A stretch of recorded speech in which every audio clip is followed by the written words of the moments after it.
പിൻഗാമികൾ ഗുരുദേവന് ഉണ്ട് എന്നുള്ളത് കൊണ്ടാണ് ഇപ്പോൾ അല്ല SNDP സോറി കേട്ടോ ആരും പ്രൊക്കവും ചെയ്തില്ലേ SNDP യോഗമുള്ളത് കൊണ്ടല്ല ശ്രീനാരായണ ദർശനം നിൽക്കുന്നത്. ശ്രീനാരായണ ധർമ്മ പരിപാലന സംഘം എന്നതിന് പേരിട്ടു എങ്കിലും അതുകൊണ്ടല്ല, വിവാദപരമാകാവുന്ന ഒരു പ്രസ്താവനയാണ് നടത്തുന്നതെന്ന് അറിഞ്ഞുകൊണ്ട് തന്നെ പറയുകയാണ്. ഒരാചാര്യന്മാരുടെയും അല്ലെങ്കിൽ ഏത് ഭരണാധികാരികളുടെയും കാരുണ്യം കൊണ്ടല്ല ഒരു മഹാപ്രസ്ഥാനവും ഒരു മഹാദർശനവും നിലനിൽക്കുന്നത് എന്ന് മനസ്സിലാക്കുക. തീർച്ചയായും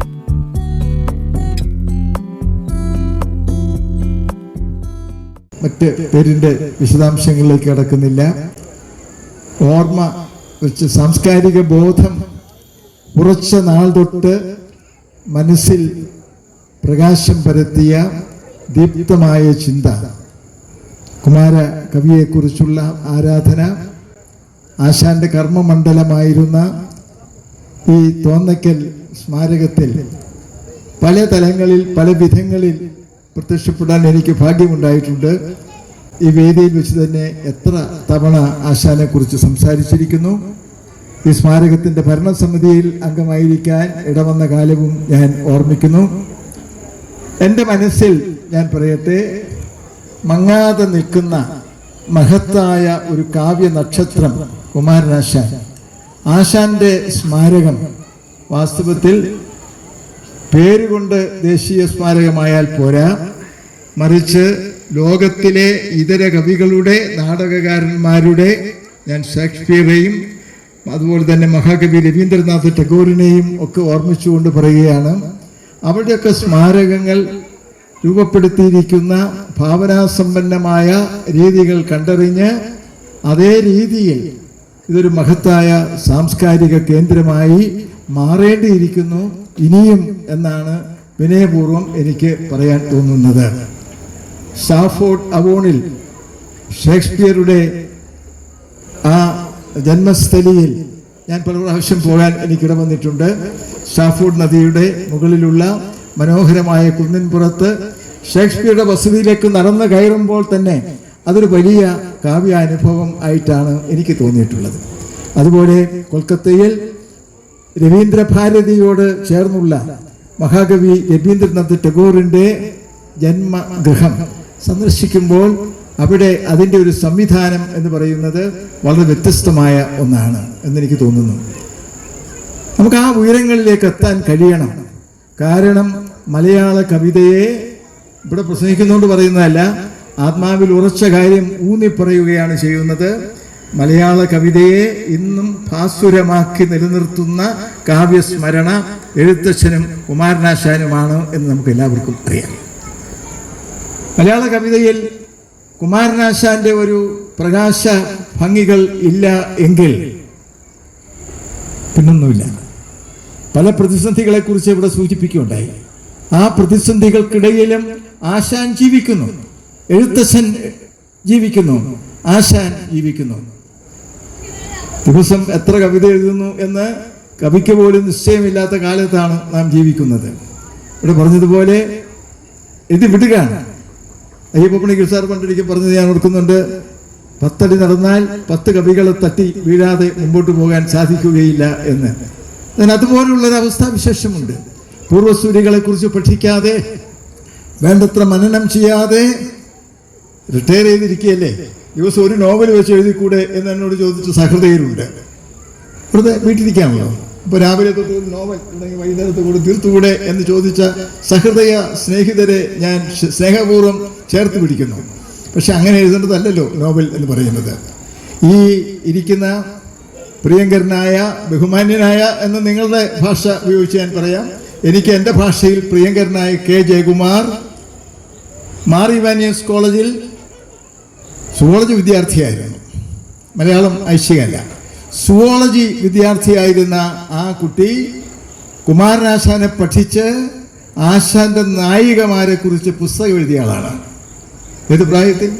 ഒരു 15 വയസ്സ് 16 ആ ഞാൻ MA പാസ്സായി 20ാമത്തെ വയസ്സിൽ. 21ാമത്തെ വയസ്സിൽ മാർ ഇവാനിയസ് സ്കൂളിൽ അധ്യാപകരുമായി. അപ്പോൾ പ്രായമൊന്നും പ്രശ്നമല്ല. അപ്പോൾ അത്ര കൃത്യമായി പഠിച്ച് എഴുതിയ ആളാണ്. ഒരു ദിവസം ഞാൻ ജയനും ആവർത്തിച്ച് പറഞ്ഞിട്ടുള്ള കാര്യമാണ്. ഞാൻ പഠിപ്പിച്ചുകൊണ്ടിരുന്നത് ശാകുന്തളമാണ്. ഡിഗ്രി വിദ്യാർത്ഥികളെ മാറി മാറി ശാകുന്തളം അല്ലെങ്കിൽ നളചരിതം പഠിപ്പിക്കും. ഈ ആശാന്റെ അല്ലെങ്കിൽ ഉള്ളൂരിൻ്റെ വള്ളത്തോളിൻ്റെ മാറി വരുന്ന കാവ്യങ്ങൾ പഠിപ്പിക്കാൻ മറ്റൊരു അധ്യാപകനെയാണ് നിയോഗിച്ചിരുന്നത്. ഒരു ദിവസം എൻ്റെ സ്റ്റാഫ് റൂമിൽ ഒരു സുന്ദരനായ ചെറുപ്പക്കാരൻ ഒരു കൂട്ടം വിദ്യാർത്ഥികളുമായിട്ട് കൂട്ടം ചേർന്ന് നിൽക്കുന്നു. ഞാൻ വിചാരിച്ചു എന്നെ ഗ്രാവോ ചെയ്യാനോ മറ്റോ വന്നതാണ് എന്ന് ഞാൻ വിചാരിച്ചു. എന്നെ വട്ടം അങ്ങനെ നിന്നു. മുമ്പിൽ നിന്നത് പ്രിയപ്പെട്ട കെ ജയകുമാറാണ്. ഏതായാലും അദ്ദേഹത്തെ കണ്ടപ്പോൾ എനിക്ക് മനസ്സിലായി എന്നെ ഗ്രാവോ ചെയ്യാൻ വന്നതല്ല എന്ന് മനസ്സിലായി. ഒറ്റ ഡിമാൻഡ് ആണ് ഉണ്ടായിരുന്നത്. എന്താണെന്നറിയോ? എന്നോട് പറഞ്ഞത് സാറ് നളിനി പഠിപ്പിക്കണം എന്ന് ആയിരുന്നു. ഞാനവരെ നളിനി പഠിപ്പിക്കണം സെക്കൻഡ് ലാംഗ്വേജ് എന്ന് ആവശ്യമായിട്ടാണ് വന്നത്. എന്താണ് നളിനി പഠിപ്പിക്കാൻ നിയോഗിച്ച അധ്യാപകൻ 2 ക്ലാസ് കൊണ്ട് നളിനി കാവ്യം പഠിപ്പിച്ച് തീർത്ത് സ്ഥലം വിട്ടു. അപ്പോൾ അതാണ് അധ്യാപകൻ്റെ കാവ്യബോധം. ഞാൻ ആരെയും കുറ്റം പറയല്ല. അപ്പോൾ കുട്ടികൾ പഠിക്കാൻ അറിയാൻ അഭിലഷിച്ച ഒരു തലമുറ ഉണ്ടായിരുന്നു എന്ന് ഞാൻ പറയുകയാണ്. ഇന്ന തലമുറ ഇല്ല എന്ന് ഞാൻ പറയുന്നില്ല. എങ്കിലും ആ ജയകുമാറിൻ്റെ തലമുറ പുനർജനിക്കേണ്ടിയിരിക്കുന്നു എന്ന് പറയാൻ എനിക്ക് തോന്നുകയാണ് ചെയ്യുന്നത്.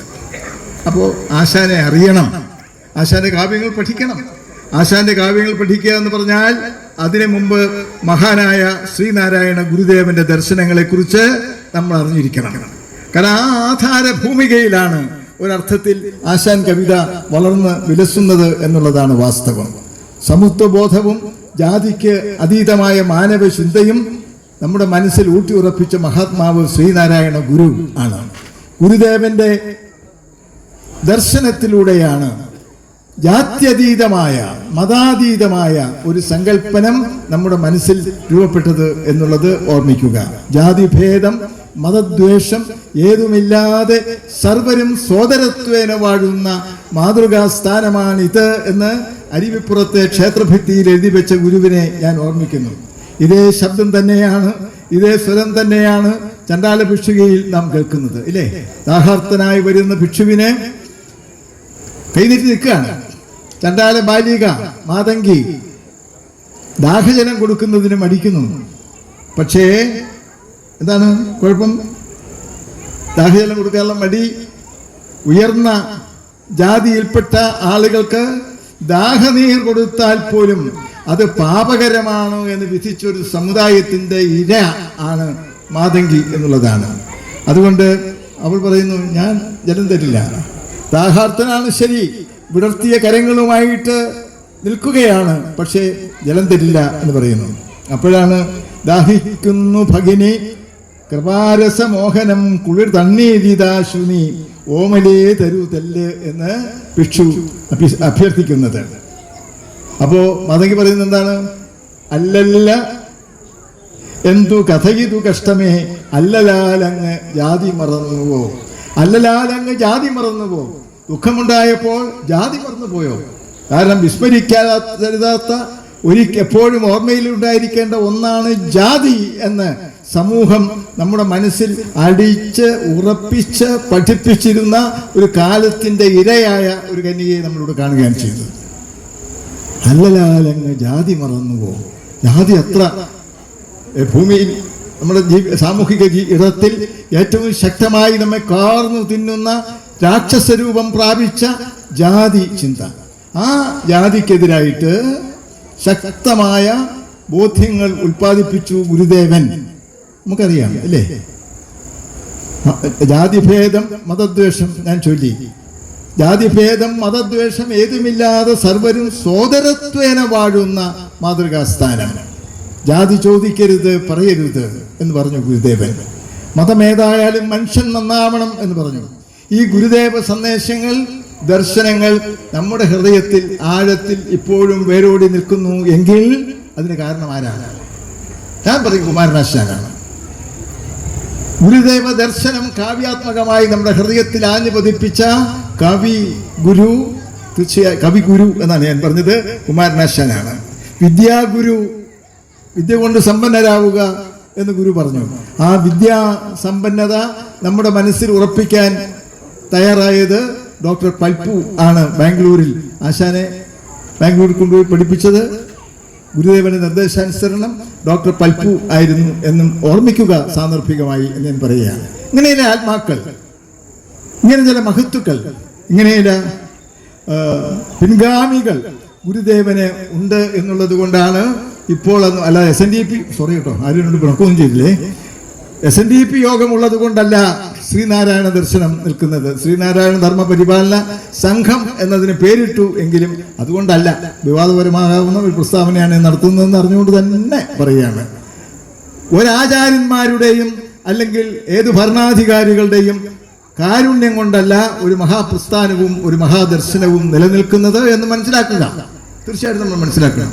ശബരിമലയിൽ ചെല്ലുമ്പോൾ ദേവസ്വം ബോർഡ് പ്രസിഡന്റ് എന്ന നിലയ്ക്ക് ആ നിയോഗവും ഏറ്റെടുത്ത് പ്രിയപ്പെട്ട കെ ജയകുമാർ ഇവിടെ ഇരിക്കുന്നു. ആ നിയോഗവും ഏറ്റെടുത്ത് എന്ന് ഞാൻ പറയുക. വേറെ ആരായി ഏൽപ്പിക്കുന്നത്? ഈ പാപഭാരം, ഈ കുരിശ് താങ്ങാൻ ഏത് ശിവയോൻ വരും എന്ന് അങ്ങനെ അന്താളിച്ചു നിന്ന സമയത്താണ് ഈ കുരിശ് ഈ നല്ല മനുഷ്യന്റെ തോളിൽ വെച്ചു കൊടുക്കാം എന്ന് തീരുമാനിച്ചത്. വെച്ചു കൊടുത്തവർ സന്തുഷ്ടരായി. കാരണം അവർക്ക് പിന്നെ ഒന്നും നോക്കാനില്ല. കുരിശ് താങ്ങാൻ ഒരു തോള് കിട്ടി, അവർ രക്ഷപ്പെട്ടു. പക്ഷേ ജയകുമാറിന്റെ വെയിറ്റ് എത്ര കുറഞ്ഞു എന്നുള്ളത് ഇപ്പോൾ ഒറ്റ നോട്ടത്തിൽ എനിക്ക് കാണാൻ സാധിക്കുന്നുണ്ട്. അത്ര എളുപ്പമല്ല, അത് അത്ര പ്രയാസകരമായ കാര്യമാണ്. പക്ഷേ ഈ കുരിശുകൾ ആരെങ്കിലും താങ്ങിയേ മതിയാവുകയുള്ളൂ എന്നുള്ള അവസ്ഥാവിശേഷമുണ്ട് എന്നർത്ഥം. അപ്പൊ ആ ഗുരുദേവൻ വെച്ചു കൊടുത്തൊരു കുരിശ് അല്ലെങ്കിൽ ഒരു ഭാരം സംഘത്തിന്റെ മേലല്ല, സംഘത്തിൽ വഴിയല്ല അത് കൂടുതൽ വികസിതമായി തീരുന്നത് എന്നർത്ഥം. ഇവിടെ രക്ഷാകര ദൗത്യം ഈശ്വർ കഴിഞ്ഞേ ഉള്ളൂ അല്ലേ? ഈശ്വർ കഴിഞ്ഞേ ഉള്ളൂ. ആ ഈശ്വരന്റെ സന്ദേശം നമ്മുടെ സമൂഹത്തിൽ ഉത്ഥാനത്തിന്റെ ഉയർപ്പിന്റെ സന്ദേശം നമ്മൾ അറിയുന്നത് പുരോഹിതന്മാരുടെ നിറമുള്ള മേലങ്കികളിൽ നിന്നാണോ? അല്ലെന്നാണ് ഞാൻ വിചാരിക്കുന്നത്. അതിന് അതൊന്നും ചെയ്യാനില്ല, പുരോഹിതന്മാർക്കൊന്നും ചെയ്യാൻ ഇല്ല ക്രിസ്തുവിന്റെ സന്ദേശത്തെ സംബന്ധിച്ചിടത്തോളം എന്നാണ് എനിക്ക് തോന്നുന്നത്. ഞാൻ ശബരിമല ചെന്നപ്പോൾ അവിടെ വായിച്ചെന്നെ ആകർഷിച്ച ഒരു വചനം, ഒരു വാക്ക് തത്വം അസി എന്നാണ്. അത് നീ തന്നെയാണ്. ആരെ ആരാധിക്കാൻ നീ വന്നെത്തിയിരിക്കുന്നുവോ അത് നീ തന്നെയാണ് എന്ന് ശബരിമലയിൽ അയ്യപ്പ ക്ഷേത്രത്തിൽ ചെല്ലുമ്പോൾ അതിൻ്റെ മുകളിൽ എഴുതി വെച്ചിരിക്കുന്നത് ഞാൻ വായിച്ചിട്ടുണ്ട്. ഇത് തന്നെയാണ് ബൈബിളിൽ ഞാൻ വായിച്ച് എടുത്തത്. എന്ത്? The kingdom of God is within you എന്നാണ്. അതായത് ഏതെങ്കിലും കുന്നിന്റെ മുകളിൽ പണിയുന്ന മാർബിൾ കൊട്ടാരമാണ് ഇല്ലേ കിങ്ഡം ഓഫ് ഗോഡ് എന്ന് ഞാനിങ്ങ് വായിച്ചിട്ടുണ്ട്. പക്ഷെ ഇപ്പൊ കണ്ടാൽ തോന്നുന്നത് എന്താണ്? ഉയരത്തിലാണ് പൊക്കി കൊണ്ടുപോവാണ്. എല്ലാം പൊക്കി മുകളിലേക്കാണ് കൊണ്ടുപോകുന്നത് എന്നർത്ഥം.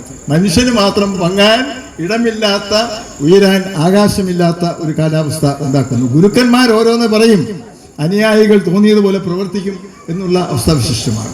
ഭാഗ്യവശാൽ ശ്രീനാരായണ ഗുരുദേവന് തൻ്റെ മനമറിഞ്ഞ് പ്രവർത്തിക്കാൻ, എഴുതാൻ, ജനങ്ങളെ പ്രബുദ്ധരാക്കാൻ പറ്റുന്ന വിശിഷ്ടനായ ഒരു ശിഷ്യനെ കിട്ടി, ഒരു ചിന്നസ്വാമിയെ കിട്ടി. അതാണ് സാക്ഷാൽ കുമാരനാശാൻ എന്ന് നമ്മൾ ഓർമ്മിക്കുകയാണ് ചെയ്യുന്നത് അല്ലേ? അതാണ് പ്രധാനം. മാറ്റുവിൻ ചട്ടങ്ങളെ സ്വയമല്ലെങ്കിൽ മാറ്റു മധുകളി നിങ്ങളെത്താൻ എന്ന ദുരവസ്ഥയിൽ ആശാൻ പറഞ്ഞു. ഞാൻ വിശദീകരിച്ച് പ്രസംഗിക്കാൻ ഒക്കെ തയ്യാറാണ്, പക്ഷേ അതിനുള്ള സമയം ഇതല്ല എന്നുള്ളത് കൊണ്ട് ഞാൻ എന്നെ ഒതുക്കുകയാണ് ചെയ്യുന്നത് എന്നർത്ഥം. അതുപോലെ സ്ത്രീകളുടെ ഉണർവ്, ഉദ്ധാരണം. അപ്പോൾ ഒത്തിരി പ്രവർത്തനങ്ങൾ നമ്മുടെ രാഷ്ട്രീയ നേതാക്കന്മാരൊക്കെ പ്രകടന പത്രികയായിട്ട് നമ്മൾ തരുന്നു അല്ലേ? നാളെ തൊട്ട് സ്ത്രീകൾക്ക് എന്തെല്ലാം ആനുകൂല്യങ്ങളാണ് വരുന്നത്. സ്ത്രീയായി ജനിക്കാൻ കഴിഞ്ഞില്ലല്ലോ എന്നാണ് എൻ്റെ ഇപ്പോഴത്തെ ഒരു വലിയ ദുഃഖം എന്ന് പറയുന്നത്. സത്യത്തിൽ ദുഃഖിച്ചു പോവുകയാണ് ചെയ്യുന്നത്. അത്ര ആനുകൂല്യങ്ങളാണ് കിട്ടുന്നത്. പക്ഷേ സ്ത്രീയുടെ അന്തസ്സത്ത എന്താണ്? അവളുടെ വ്യക്തിത്വം ഉറപ്പിച്ച് എടുക്കുക എന്നുള്ളതാണ്. അവളുടെ ആത്മീയത, അവളുടെ ആത്മവത്ത ഇല്ലേ, സ്വാതന്ത്ര്യം, അത് ഉയർത്തി കാണിക്കുക.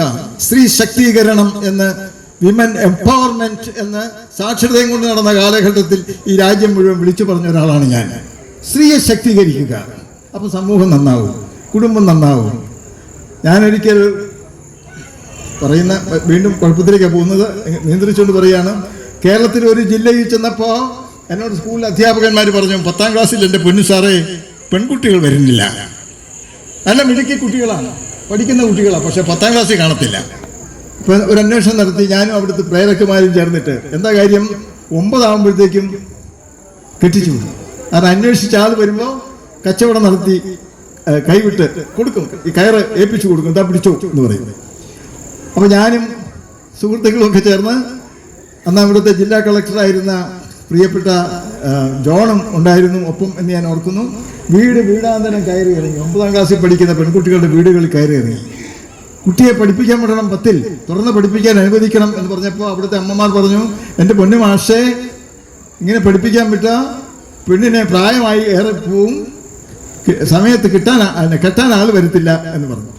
അല്ലമ്മ, വിടണം, പഠിപ്പിക്കണം, നല്ല യോഗ്യരായിട്ടുള്ള ഭർത്താക്കന്മാരെ കിട്ടും എന്ന് എന്തോ ഒരു ഉത്ബോധത്തിൽ നിന്നിട്ട് ഉറപ്പിച്ച് പറഞ്ഞ് പഠിപ്പിക്കാൻ ഇടവന്നു.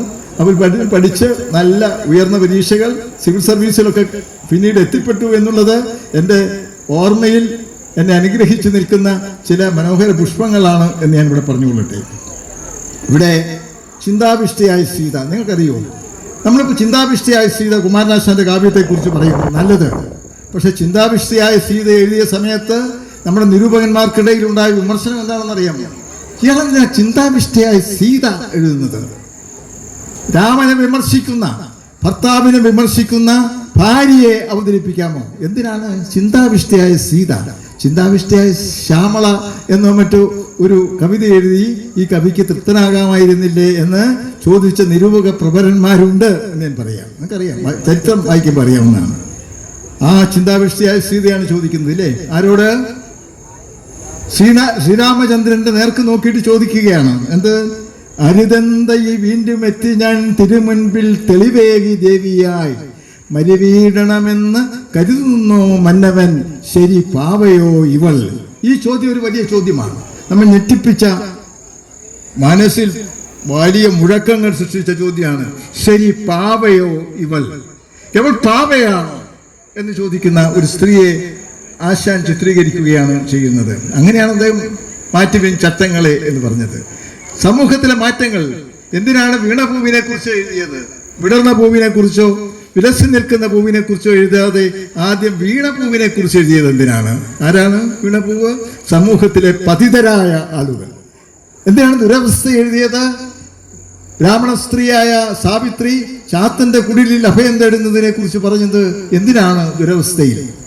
ഓർപ്പിക്കണം, വളരെ ബോധപൂർവമാണ് ആശാന്റെ ഓരോ കാവ്യവും എന്ന് ഞാനിപ്പോൾ പറയുന്നുള്ളൂ. അല്ലെങ്കിൽ പഴയ അധ്യാപകനോട് ഒന്ന് ക്ലാസ് എടുത്തു പോയേനെ. ആ പഠിക്കാൻ പോകുന്നില്ല. ഇപ്പോൾ എൻ്റെ ഒരു ശിഷ്യന്റെ മുമ്പിൽ ഇരുന്ന് ചിരിക്കുന്നുണ്ട്. അത് ചിരിച്ചേ, ഗിരീഷ് പുലിയൂർ, എൻ്റെ ക്ലാസ് മുറിയിലെ കുട്ടിയാണ്, പഴയ കുട്ടി. അപ്പോൾ ഞാൻ പറയുന്നത് വിനോദ വൈശാഖ്യം പഠിപ്പിച്ചിട്ടില്ല, അതിന് ദോഷവും ഗുണവും അദ്ദേഹത്തിനുണ്ട്. അപ്പോൾ ചുമ്മാ. അപ്പോൾ ഞാൻ പറയുന്നത് വെച്ചാൽ എനിക്ക് ഇത്രയേ ഉള്ളൂ. കൃത്യമായി ജാതിക്കെതിരെ അല്ലെങ്കിൽ അധാർമികമായ ചിന്തകൾക്ക് എതിരെ, സ്ത്രീ സ്വാതന്ത്ര്യത്തിന് വേണ്ടി, പാവപ്പെട്ടവന്റെ വ്യക്തിത്വം വീണ്ടെടുക്കുന്നതിന് വേണ്ടി ഒക്കെ ആശാൻ കവിത എഴുതി. ഇതേ ആദർശം ദർശനമായി ഗുരുദേവൻ നമുക്ക് സംഭാവന ചെയ്തു. ആ ആശയങ്ങളൊക്കെ കാവ്യരൂപത്തിൽ എന്നും ഹൃദയത്തിൽ പതിഞ്ഞ് കിടക്കുന്ന വിധത്തിൽ മഹാകവി കുമാരനാശാൻ നമുക്ക് എഴുതി തന്നു എന്നർത്ഥം. അതുകൊണ്ട് കവിഗുരു എന്ന് വേണമെങ്കിൽ നമുക്ക് ആശാനെ വിളിക്കാം എന്ന് എനിക്ക് തോന്നുന്നു. അത്ര അധികം ഹൃദയത്തെ സ്പർശിച്ച കൃതികളാണ് അതൊക്കെയും എന്നർത്ഥം. പതിതയായ അല്ലേ വാസവദത്ത, ചുടുകാട്ടിൽ എറിയപ്പെട്ട വാസവദത്ത, ഉപഗുപ്തൻ വരാൻ വേണ്ടി കാത്തു കിടന്നിട്ട് അതിന് ഭാഗ്യമില്ലാതെ മൃതിപ്പെട്ട, ശിക്ഷാവിധി ഏറ്റുവാക്കേണ്ടി വന്ന ആ വാസവദത്തയുടെ സമീപത്തേക്ക് എത്തുന്ന